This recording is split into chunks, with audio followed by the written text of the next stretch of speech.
ಬ್ಯೂಟಿಫುಲ್ಸ್, ಎಲ್ಲರಿಗೂ ನಮಸ್ಕಾರ. Hope you all are doing good and welcome back to my YouTube channel. ಇವತ್ತು ನಮ್ vlog ಏನಂದ್ರೆ, ಇವತ್ತು ನನ್ first PUC results day. So ನಮ್ ಕಾಲೇಜ್ ಹತ್ರ ಹೋಗ್ತಾ ಇದೀವಿ. ನಾನು ನಮ್ಮ ಅಪ್ಪ ಜೊತೆ ಹೋಗ್ತಾ ಇದೀನಿ. ನಮ್ಮ ಅಪ್ಪ ಅಮ್ಮ ನನ್ಗೆ 95% ಬರುತ್ತಂತ ಎಕ್ಸ್ಪೆಕ್ಟ್ ಮಾಡ್ತವ್ರೆ, ಮತ್ತೆ ನಮ್ಮ ಅಕ್ಕ ನನ್ಗೆ 90% ಬರುತ್ತಂತ ಎಕ್ಸ್ಪೆಕ್ಟ್ ಮಾಡ್ತವ್ರೆ.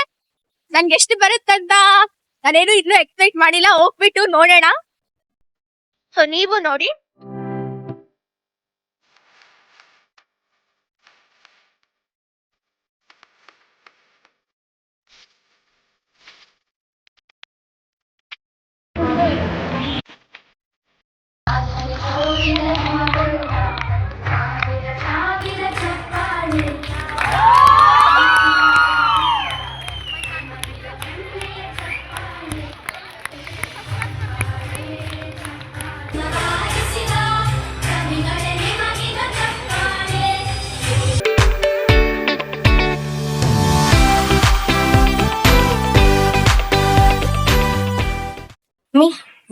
ಹೆಂಗಿದೆ?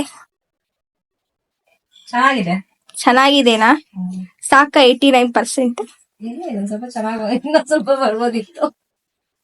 ನಿಮ್ಗಿರೋ ಇದಕ್ಕೆ ನಿಮ್ಗಿರೋ ಫ್ರೀ ಟೈಮ್ಗೆ ನಿನಗ್ ಫ್ರೀ ಟೈಮ್ ಜಾಸ್ತಿ ಇದೆ.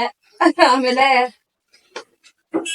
ಸ್ವಲ್ಪ ಬುದ್ಧಿನೂ ಇದೆ, ಓದೋ ಅಷ್ಟು ಕೆಪಾಸಿಟಿ ಇದೆ.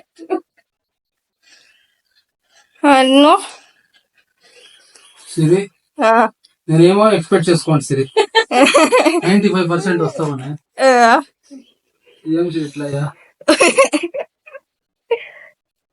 ಸೊ ನಾನು ನಮ್ಮ ಅಕ್ಕ ಬೆಳಗ್ಗೆ ಎದ್ದಿದ ತಕ್ಷಣ ಅನ್ಕೊಂಡಿದ್ವಿ ನಮ್ಮ ಮಮ್ಮಿಗೆ ಎಷ್ಟೇ ಬರ್ಲಿ ಸ್ವಲ್ಪ ಕಮ್ಮಿ ಪರ್ಸೆಂಟೇಜ್ ಬಂದಿದೆ, ಸ್ವಲ್ಪ ಪ್ರ್ಯಾಂಕ್ ಮಾಡೋಣ ಅಂತ ಅನ್ಕೊಂಡ್ವಿ. ಅಷ್ಟು ಬೇಗ ನಮ್ ಕಾಲೇಜ್ ಗ್ರೂಪ್ ಅಲ್ಲಿ ಆಲ್ರೆಡಿ ಕಳ್ಸಿಬಿಟ್ಟಿದ್ದಾರೆ ಎಷ್ಟು ಪರ್ಸೆಂಟೇಜ್ ಬಂದಿದೆ ಅಂತ. So prank cancel. ಅಂತೆ ನೋಡಿದಿಲ್ಲ ಅಂದ್ರೆ ಪ್ರ್ಯಾಂಕ್ ಮಾಡ್ತಿದ್ದೆ ನಮ್ಮ ಮಮ್ಮಿ ಮೇಲೆ ನಾನು ತುಂಬಾನೇ ಎಕ್ಸ್ಪೆಕ್ಟ್ ಮಾಡಿದೆ, ಆದ್ರೆ 89% ಬಂತು. ಓಕೆ ನೆಕ್ಸ್ಟ್ ಟೈಮ್ ಟ್ರೈ ಮಾಡಲ್ಲ. ನೆಕ್ಸ್ಟ್ ಟೈಮ್ ಚೆನ್ನಾಗಿ ಮಾಡ್ತಾರೆ. ಮಾಡ್ತಾರೆ. Super super super. ಸೊ ಕಾಲೇಜಿಂದ ಬಂದಮೇಲೆ ನಮ್ಮ ಪೇರೆಂಟ್ಸ್ ನನ್ನ ಕಾಂತಿ ಸ್ವೀಟ್ಸ್, ಝೂಡಿಯೋ ಮತ್ತು KFCಗೆ ಕರ್ಕೊಂಡು ಹೋಗಿದ್ರು. ನನಗೆ ಇಷ್ಟ ಆಗಿರೋ ಸ್ವೀಟ್ಸು ಮತ್ತು KFCಯಲ್ಲಿ ನನಗೆ ಇಷ್ಟ ಆಗಿರೋ ವಿಂಗ್ಸ್ ಇಸ್ಕೊಟ್ರು. And I am so lucky to have such encouraging parents. They are so supportive and ನನಗೆ ಇಷ್ಟ ಆಗಿರೋದೆಲ್ಲ ಕೊಡಿಸಿದ್ರು. ನಮ್ಮ ಅಕ್ಕ ಇವಾಗ ಕಾಲೇಜಿಂದ ಬಂದ್ಲು. ಸೊ ಬಿಂದು ನನ್ಗೆ 89% ಬಂದಿದೆ ಫಸ್ಟ್ PUCಯಲ್ಲಿ. ಸಾಕು. ನೀನು ನನ್ಗೆ ಅಬೋ 90% ಎಕ್ಸ್ಪೆಕ್ಟ್ ಮಾಡಿದ್ದೆ ಅಲ್ವಾ? ನನಗೆ 90% ಅಬೋ ಎಕ್ಸ್ಪೆಕ್ಟ್ ಮಾಡಿದೆ. ಕರೆಕ್ಟ್ ಆಗಿ 90ನೇ ಎಕ್ಸ್ಪೆಕ್ಟ್ ಮಾಡಿದೆ. ಬಟ್ ಇಟ್ಸ್ ಓಕೆ, ಒಂದ್ ಮಾರ್ಕ್ ಕಡಿಮೆ, 1% ಇಸ್ ಲೆಸ್. ಅದಕ್ಕೆ ನಾನು ಹೇಳಿದ್ದು every one mark also will count ಅಂತ ಅಂದ್ಬಿಟ್ಟು. But it's okay, good try. Last time you got 86, no? This time you got 89. It's good. But second PUC 89 ಬಂದ್ರೆ ಯಾರೇ also they won't ask. So 90 ಮೇಲೆ ಬರ್ಬೇಕು second PUC. So now whatever you got is good. Okay,